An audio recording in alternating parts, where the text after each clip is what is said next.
Breaking news, electric car sales in China now account for 70% of the total of sales worldwide. Sales of new energy vehicles in the Asian giant now account for 70% of the global electric vehicle market. This was stated by the Secretary General of the China Passenger Car Association, who says that 7 out of 10 new energy vehicles delivered worldwide between January and November 2024 were produced in China. The director of the CPCA also mentioned that the growth of the Chinese new energy market is surpassing the global average. It also adds that the share of these Chinese new energy vehicles in the global market has reached 52%. In 2021, it was 63%. In 2022, in 2023, 22. In 2023, they were already 64%, and now, in the first 11 months of 2024, as we mentioned, it has reached 70% of sales worldwide. But unfortunately, we have to quickly cut this good mood short to inform you today which brands are officially disappearing in 2025 and others whose numbers are redder than cyclists' eggs. From the legendary Nissan, with its terrible and corrupt management, to the equally legendary Maserati, which is literally not selling a single vehicle today. We'll go through the reasons one by one. Before we continue, this year we want to reach 1 million subscribers. With your help, we can make it happen. I really appreciate it. Maserati. What a glorious name. There was a time not too long ago when saying Maserati was like mentioning a direct ticket to the Olympus of automotive luxury. It was more than just a classic. It was a symbol of status, of power, of having truly reached the top. If you didn't have one of these machines, well, you simply weren't in the big leagues. Imagine the scene: dinners in Monte Carlo, exclusive parties on the French Riviera, and outside, at the entrance, a Maserati parked like the king of the night. But today, in 2025, this brand is only remembered by my grandma. Their numbers are terrifying. The Italian brand seems to be on the brink of the abyss. And the blame has a name: Stellantis. Yeah, that mega company that was formed from the merger of Fiat Chrysler and PSA, promising a bright future for their brands. But, oh surprise, Maserati doesn't seem to be on their list of priorities. And honestly, the outlook is worse than you can imagine. First, the big mistake: losing its identity. Maserati used to be synonymous with Italian elegance, no-holds-barred luxury, and engines that roared as if Poseidon himself was powering them. But now, under Stellantis, it seems like a shadow of what it used to be. Models that fail to excite, prices that are too high, and a feeling that they don't know which audience to target. Where did that DNA of thrilling cars go that used to make even Ferrari tremble? Another fatal blow was the late hybrid and electric models. In a world that is desperately racing towards electrification, as much as we are not happy about it, Maserati decided to arrive late to the party. While brands like Porsche and Tesla dominate with interesting proposals, Maserati is bringing out hybrid versions that neither excite nor impress. And let's not even talk about the electric ones. All that's left are promises that they will soon present a model and blah blah blah. Then there's the issue of quality. Before, owning one of these beasts was like owning a work of art. Now it's like buying a lottery of problems: mechanical failures, interiors that don't justify the price, and an after-sales experience that leaves a lot to be desired. This has alienated millionaire customers who once trusted the brand and sent them running towards other options. Oh boy, Stellantis. Oh, Stellantis. Instead of giving Maserati the treatment it deserves as a historical gem, it seems more interested in using its name to fill a portfolio and half-heartedly compete with other luxury brands. Maserati is being treated like just another brand, without the care it needs to rise again. The recent numbers are alarming. In the third quarter of 2024, global sales plummeted by 58% compared to the same period last year, with only 1,500 vehicles delivered. The situation is so critical that in the first half of 2024, it reported a net loss of 82 million euros, a figure that starkly contrasts with the profits made in previous years. Carlos Tavares, former CEO of Stellantis, has pointed out that the root of the problem lies in an ineffective marketing strategy and in the lack of a clear position in the millionaire market. Anyway, it's time to move on to another brand. Now let's move on to a brand that's disappearing in 2025. Well, it actually merges, and we all know that means a complete loss of identity and legacy. Nissan. Nissan.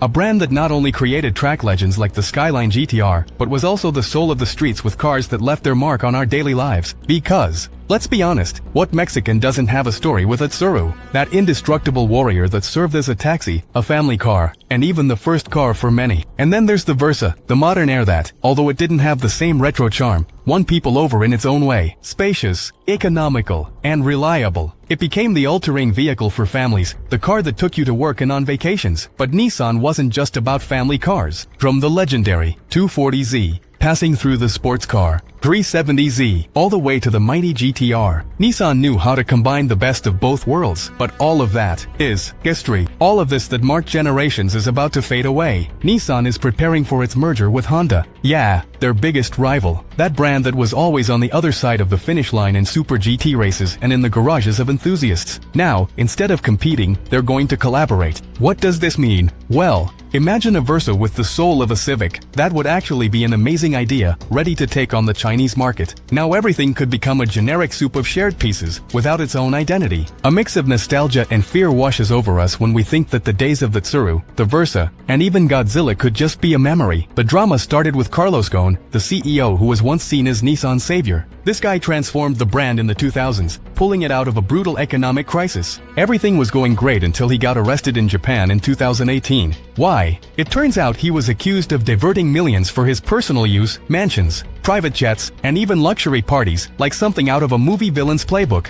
Ghosn ended up fleeing to Lebanon hidden in a box of musical instruments, leaving Nissan with its reputation in the gutter. Nissan started making decisions that just didn't make any sense. They rolled out new models, but with mediocre quality and boring designs that didn't excite anyone. Meanwhile, their rivals like Toyota and Hyundai were crushing it with more innovative products. And don't even get me started on their failed attempts at electrification. The Leaf, which was once a pioneer, has been completely overshadowed by Tesla and other faster, more modern competitors. Plus, they started relying too much on sales in markets like the United States, but with cars that couldn't compete in quality and technology. That's when the famous Versa and other models started losing ground to their competitors. Bad business no matter how you look at it. To make matters worse, Nissan got caught up in more legal troubles. In Japan, they were accused of manipulating emissions and safety data on several models. What a gem! And in other regions, complaints about mechanical failures and quality issues caused customer trust to plummet. From being a reliable brand, Nissan has turned into a better not take the risk kind of deal. Soon we'll dedicate a whole video to this brand because honestly, its legacy is a marvel of Japanese engineering. But the bad news keeps coming. Mitsubishi wasn't just any brand. It was the one that gave you a car that could go from a rally track to the streets and then cross a desert. Who hasn't dreamed of an Evo 6, roaring with its turbo and slicing through curbs like a hot knife through butter? And let's not forget the 3000 GT, a sports car ahead of its time, or the already mentioned Montero, which practically invented the phrase, if you want to get there, buy one of these. But they weren't just exciting cars. Mitsubishi was also a pioneer. Their hybrid and electric technology was on the table before many other brands even considered the idea. So, what happened? How did it go from being a benchmark to being on the brink of collapse? It's all a mix of bad decisions, scandals, and a complete inability to adapt. First, they sidelined what made them unique. Instead of continuing their legacy of exciting cars like the Lancer Evolution, they decided to bet on generic SUVs and models that, let's be honest, nobody will remember in 5 years. Then, there are the scandals. In 2016, Mitsubishi got caught manipulating fuel efficiency data in Japan. Boom! Consumer confidence plummeted.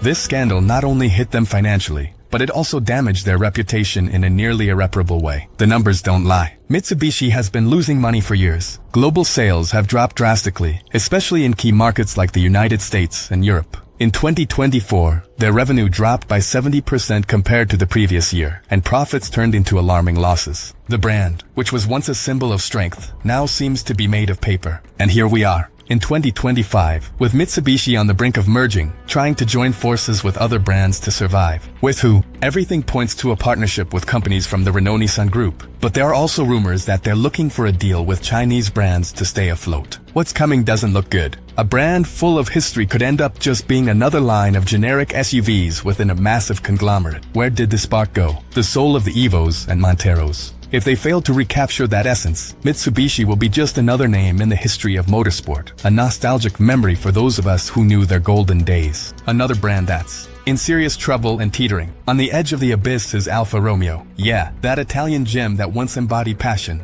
design, and the soul of European cars, is going through some very dark days. Talking about Alfa Romeo is like talking about a love story with cars. It was the brand that gave us masterpieces like the Giulia Sprint GTA, the Spider Duetto, and more recently the 4C, a sports car that was a beautiful, lightweight rocket. Alfa Romeo was the accessible Ferrari, the car that made you feel like a race car driver on any road. And we can't forget their dominance in competitions. In the 30s and 50s, it was an unstoppable force in Formula One and racing. But the problem with dreams is that sometimes they fall apart. The decline started with a mix of quality issues, wrong business strategies, and competition that didn't hold back. Despite having beautiful models, Alfa earned the reputation of being the brand that loved to break down because their cars were unreliable, electrical failures, engine problems, and an after-sales service that left a lot to be desired were slowly burying consumer trust. As if that wasn't enough, they couldn't adapt to the market. While other Italian brands, like Ferrari and Lamborghini, were reinventing themselves, Alfa was still clinging to its nostalgia without offering anything truly innovative. Their product lineup fell short, with just a couple of models like the Giulia and the Stelvio that, while good, weren't enough to compete against giants like BMW, Audi,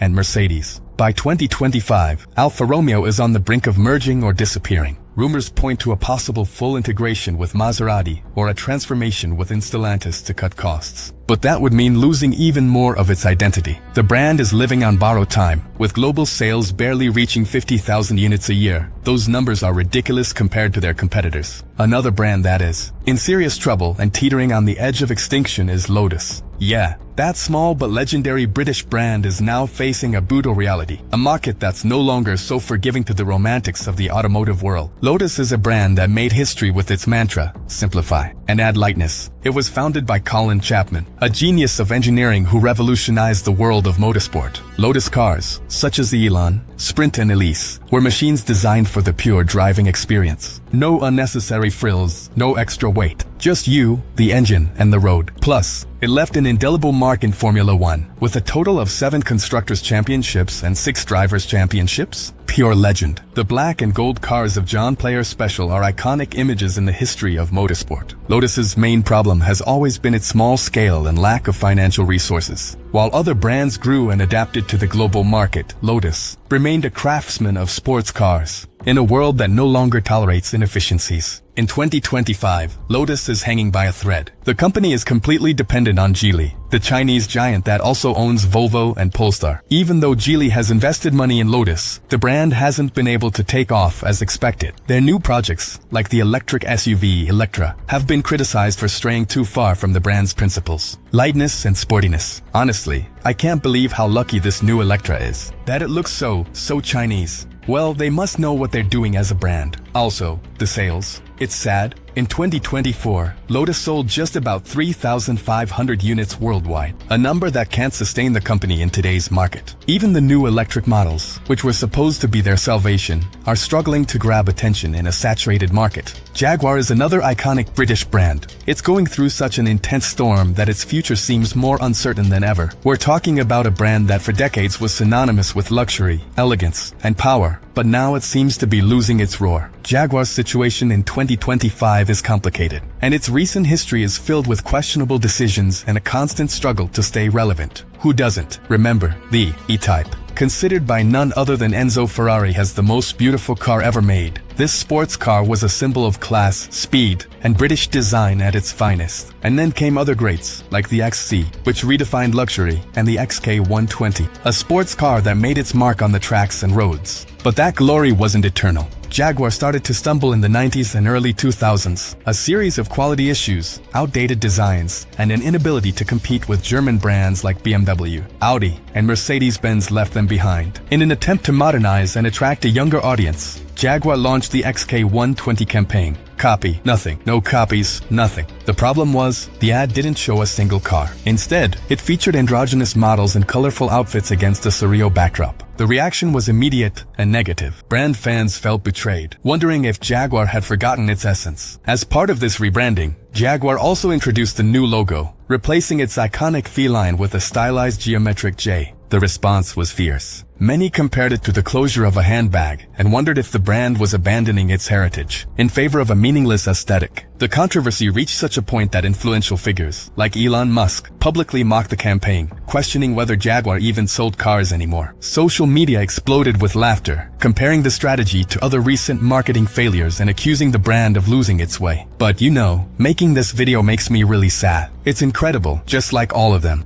but all the brands have lost their identity. Let's keep going with this because it's really tough for me. Another brand that's in a monumental mess is Mazda. Yeah, the same one that won us over with the legendary RX-7 and its rotary engines that seemed out of this world. Mazda was that rebellious, different brand that wasn't afraid to experiment, but today it's wobbling. What happened? Well, it all starts with their engines. Wankel. A marvel of engineering, but a disaster in efficiency and reliability. Instead of quickly evolving them, they let them die a slow death as emissions regulations became stricter and stricter. Then, in an attempt to stand out, they bet on their skyactiv technology, which, although interesting, failed to capture enough attention in an electric-obsessed market. While Tesla and other competitors were revolutionizing the industry, Mazda remained stuck with combustion engines, arriving late to the hybrid and electric game. On top of that, their recent models haven't been as exciting as those from the past. Sure, the MX-5 is still an icon, but one car can't save the whole company. Plus, their positioning as an accessible premium brand. They left them in no man's land. They're neither as luxurious as Audi nor as affordable as Hyundai. Sales have dropped, and the financial pressure is brutal. Now, they are struggling to find their place in a market that is changing faster than they can, keeping pace. If they don't do something revolutionary soon, we could be witnessing the beginning of the end for this brand, which once made us dream of speed and innovation. Another brand that's in a deep hole is Peugeot, of course. We all know it has a glorious past with cars like the 205 GTI, which was the king of hatchbacks in the 80s, and iconic models like the 406 Coupe, which blended style and performance like few others. But those days are long gone,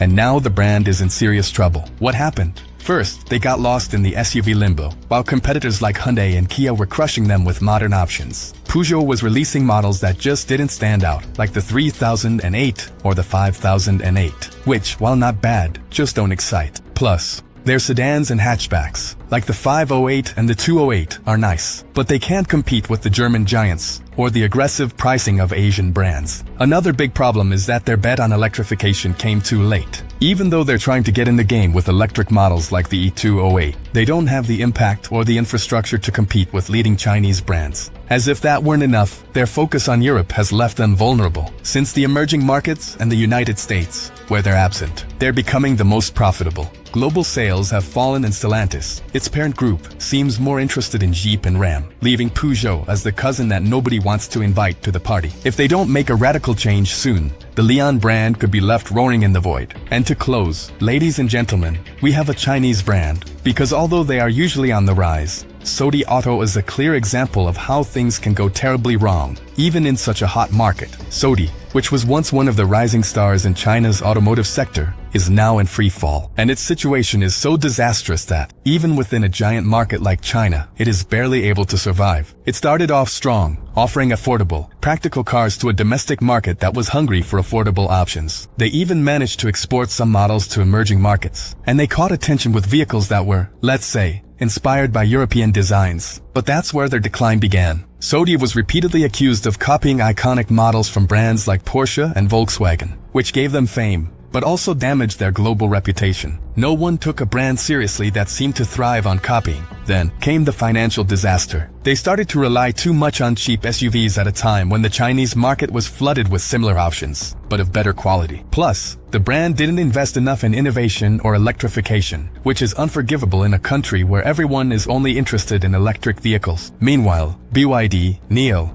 and Geely were betting on futuristic technologies, while Sodi kept selling basic cars with outdated combustion engines. In 2020, the final blow declared bankruptcy. The accumulated debts were unsustainable and management problems became evident. They promised to come back with new electric models, but so far it's all been smoke and mirrors. In 2025, Sochi is a name that barely survives, depending on minor associations, and with such an uncertain future, few dare to invest in them. Ugh. After all this, you can't help but feel a mix of nostalgia and harsh reality. Right. Think of brands like Jaguar, Mitsubishi, Alfa Romeo, and even Nissan, which were once giants. Now we see them struggling to stay alive. Before, each brand had a unique personality, a story to tell. Now it all seems to come down to who can bring out the most generic electric SUV or dominate a saturated market. The craziest thing is how China is holding the wheel of the future. Brands like NIO and Geely are doing what the Europeans and Japanese used to do: innovate, take risks, and above all, win. They're setting the pace in the market with electric cars that aren't just functional, but are also starting to be desired. Meanwhile, the old glories seem to be lost in the confusion. Trying to stay relevant,